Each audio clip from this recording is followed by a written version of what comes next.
Welcome to IVF This, episode 88, Planning for Failure. Welcome to IVF This. I'm your host, Emily Ginn. After 10 years of primary and secondary infertility due to both male and female factor infertility, I am now the mother to 3 beautiful miracles. I am married to my favorite person in the world. I'm a social worker, a life coach, and an IVF warrior. I'm here to teach you how to manage your mind and emotions during your IVF journey, to break free from anxiety and regain control of your life, even in the midst of infertility. I'm going to teach you how to say IVF this to how we think about, talk about, and experience infertility. Let's go. Hello, my beautiful friends. I hope you are all doing so well. I am so excited to be here to talk with you all. I'm always excited because I kind of imagine all of us together talking, coaching, sharing stories, and empowering each other. That's kind of the visual I get when I record these episodes, so I love it so much. A little update about me. Things are going really well. All the kiddos are in school or daycare, and my husband actually left his full-time job and is now doing political and economic consulting, which I think is super fun and also incredibly scary. Right? 50-50 of life. 2 entrepreneurs in the family make for exciting times, but it also considerably ups the barf factor. I call it that because it's kind of a measure that I use for making big decisions. So the idea of the barf factor is that if you're doing something that is a little exciting and makes you kind of want to barf, then you're probably on a really great path for amazing growth. If there's no barf factor, right, then you're probably not challenging yourself for growth. And if all you want to do is barf, then you might be pushing yourself too far too fast, and you're going to risk getting locked into overwhelm and analysis paralysis. So I think that the barf factor is like the sweet spot, and it's a great barometer for growth and challenging yourself. Isn't that fun? So anyway, today, what we're going to talk about is failure. Again, so fun, right? You come to me for these light, levity topics. Now, there's a lot of talk in the infertility and IVF community about failure. IVF failure, transfer failure, embryos failing to develop. The word failure is all over our community. So we're going to talk a little bit about failure, and then we're going to talk about how to plan for it and why that's incredibly important. Right? And I'll get to all that in a moment. But first, I think we need to demystify failure. Let's start by looking at the definition of the word. Failure is the state or condition of not meeting a desirable or intended objective and may be viewed as the opposite of success. Okay? Now, I want you to notice that nowhere in that definition was there, I'm a piece of crap for failing. Okay? That is usually what we make failure mean, right? We make it mean something terrible about ourselves and our lives. But failure, as you heard, is just not getting your intended or expected outcome. It has nothing to do with you as a person. And I'm going to say that again. Failure is not getting your intended or expected outcome. It has nothing to do with you as a person. Yet the collective idea behind failure is that it is a personal failing. When we personalize failure this way, there is almost no room for any other interpretation of failure but for it to be our responsibility, our fault. I have heard it over and over again. I have said it. I have thought it myself, guys. My body failed. I failed over and over with different words, with the same context, all of it. This personalization or personalization in general is one of the main ways that self-loathing comes out in our thinking. But it's kind of sneaky, right? On the surface and in your brain, it might seem completely true.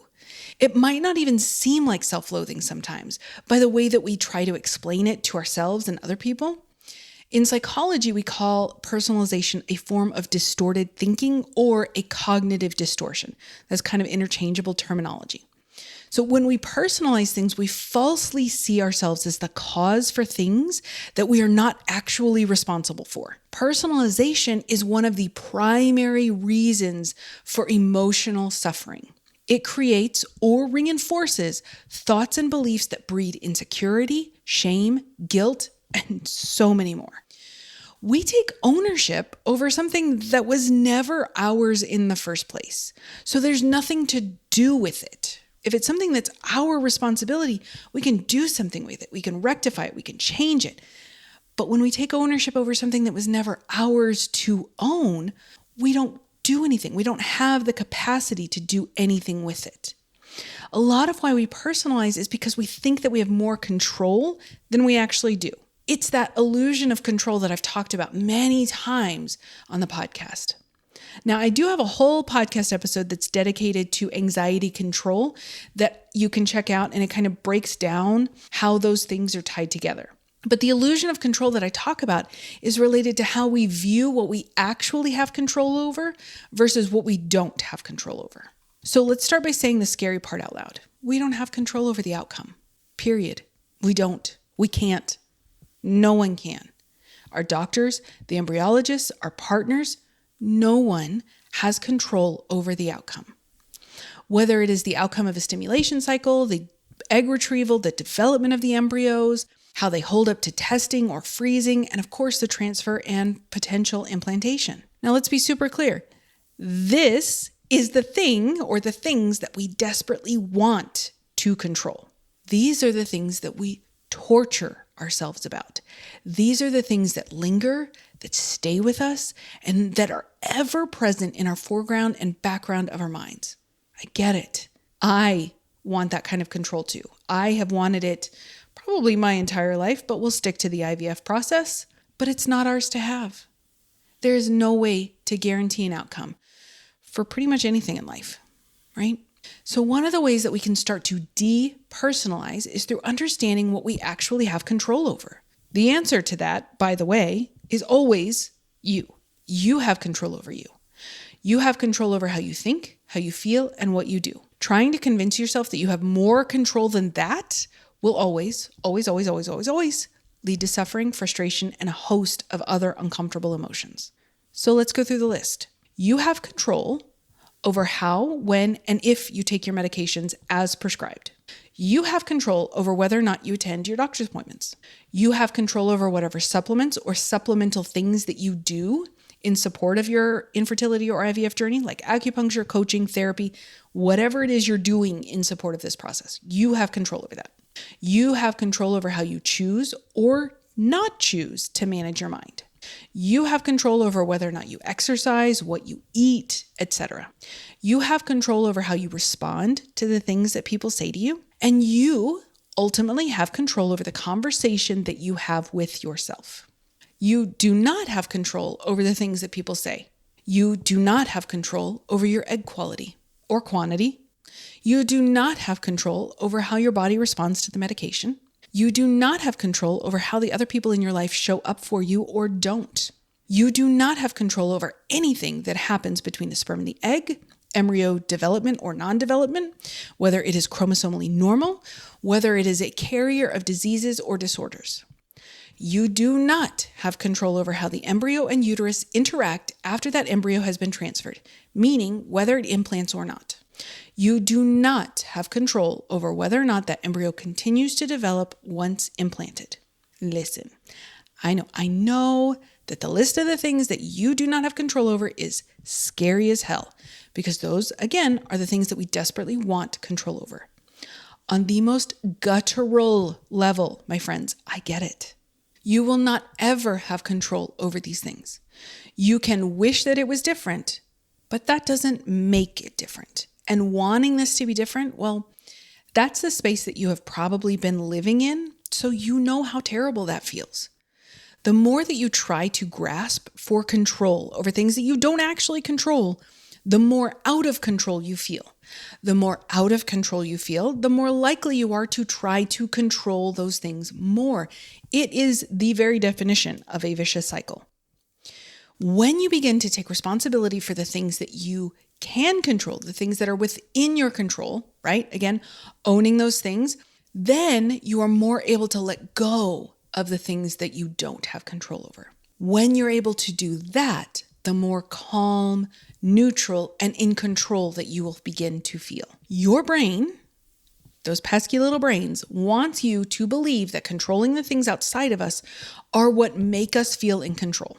Newsflash, I've tried it. It does not work. You only end up feeling worse.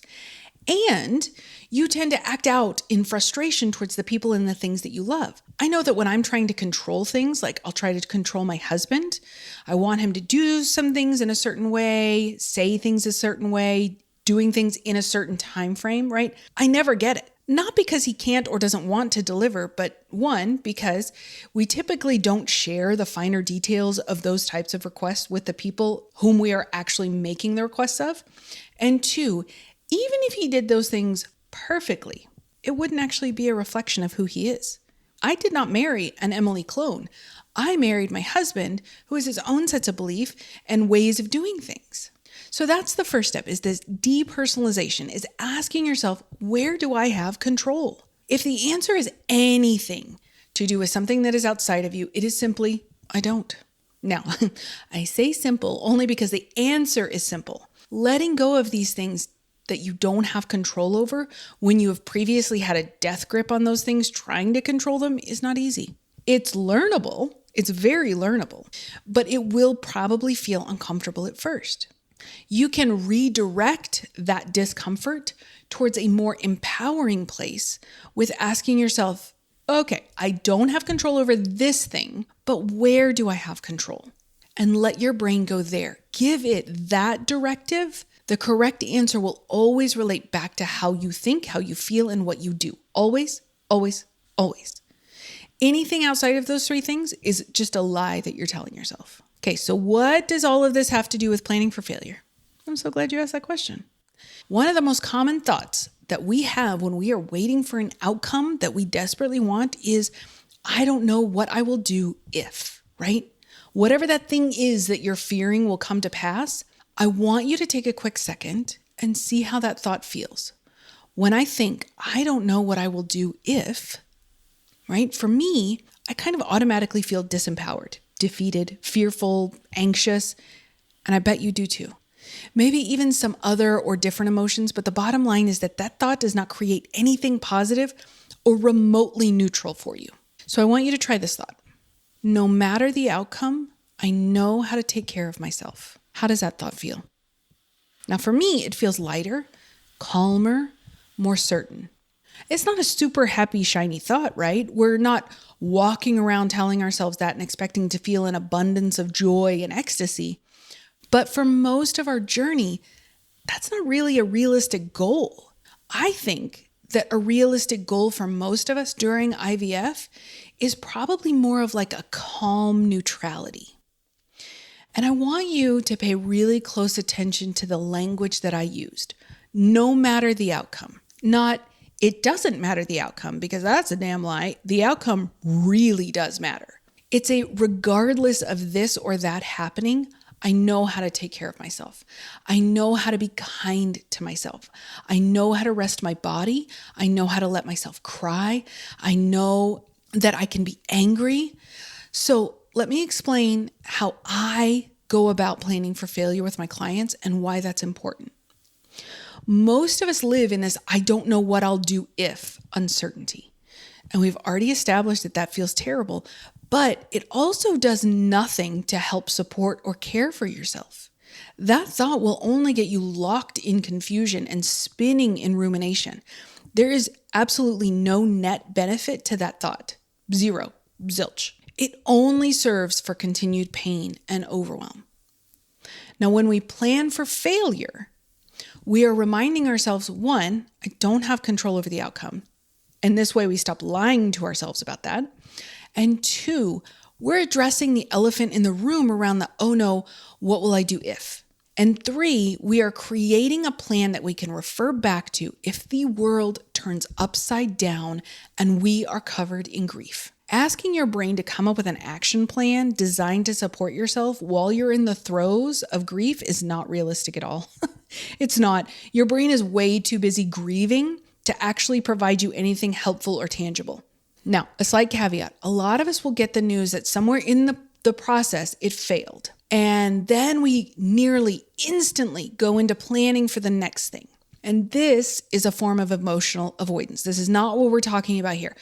That creating distance from ourselves and our emotions, that is something that so many of us do. I absolutely did it after our transfer. Almost immediately after hearing the words, "I'm so sorry it didn't work," I told my husband, "Well, we'll just do it again." Even though at that time, that was our last embryo and we certainly had no plans for doing another full cycle or transfer. That is not what I mean by planning for failure. That is an emotional avoidance technique that we would work on if you were one of my clients, right? Also, planning for failure does not mean you are putting some sort of bad juju or bad vibes into the universe about your transfer, retrieval, or implantation or whatever, right? This is not some sort of negative manifestation. This is about creating an opportunity for you to care for yourself, to show up for yourself, to love and support yourself during what could be an incredibly painful period of time. So this is how we create the plan. There are really specific questions that I want you to ask yourself. Now, I would highly encourage you to write them down and to write your answers down, again, so that you can refer back to it if you need to. So the first question is, what are some of the emotions I can expect to feel if this fails? And I want you to let them all out without judgment. Anger, frustration, sadness, disappointment, jealousy, and yes, maybe even relief. You might be like, no, I call BS. I would not feel relief. I would feel terrible. Now, if you are someone that has experienced miscarriage and loss, then relief might actually be a feeling that you experience. And there's nothing wrong with that. It does not mean that you did not want it to work. But if that is your history, then getting pregnant does not mean that your fear suddenly stops. That relief might be signaling that you are afraid of whether or not you will stay pregnant and fearing that you might not. It's a completely normal emotion. So you want to list any and all emotions that you think you might experience so that none of them are going to take you by surprise. The second question is, what am I going to do should I get that news? Now, let me give you an example. For one of my clients that we were doing this, we talked about crying, admitting to yourself that there might be uncontrollable sobbing. Yeah, get that on the paper so you can expect it, should it come. She let her boss know ahead of time that she might be getting that call and that she might need to leave work, if that happened. Another one of my clients took the day off, so she didn't even have to worry about that. Another one of them planned to work from home that day and made sure it was kind of a light day, that she didn't have a lot of meetings or anything like that. Are you going to stay in bed and binge on Netflix or something? Are you going to sit in a bath? Are you going to go for a run? That was actually something that I did the morning after we got the call that my transfer failed. And I cried the entire time. The entire time. I think I did like a 5K that day or something. And I ugly cried. I brought like a pocket full of Kleenex and cried the entire time. Yes, people saw me, and no, I didn't care. Are you going to make plans with friends or stay home? For me, we had some of my best friends come over that evening, people that I knew wouldn't care if I randomly burst into tears or if I told them that I needed to go to bed and be alone. Maybe you have been abstaining from alcohol and wine is something that you really want to have, right? On the docket, just letting yourself know. Greasy takeout? Absolutely. Whatever it is, I cannot express to you how little the content of the plan matters as much as just having a plan. You want something you can interrupt your brain when it says, I just don't know what I'll do if. You can be like, bet. I know exactly what I'm going to do. Is it stuff I want to do? No, no. I want to be celebrating being pregnant or having developed embryos or getting the genetic testing back and all of the embryos are chromosomally normal, right? But this is a way that I can care for myself. I cannot want to plan. I cannot like the plan or dislike the importance of having a plan and still plan, right? All of those things can be true at the same time. You are not jinxing yourself. You are taking care of yourself. You are teaching yourself how to trust yourself. This is how, in the words of one of my favorite authors, Anne Lamott, we build friendships with our hearts. That friendship with your heart is more valuable, sustainable, and consistent than any friendship or relationship that you will ever experience in your life. And that is what I want for each and every one of you, my beautiful friends. Okay, That is what I have for you today. Have a beautiful week, and I will talk to you soon. Bye-bye. Thank you for listening to this week's episode of IVF This. If you like what you've heard, click subscribe and follow to make sure you don't miss an episode. And if you want to learn more, head over to www.ivfthiscoaching.com to learn how to work together.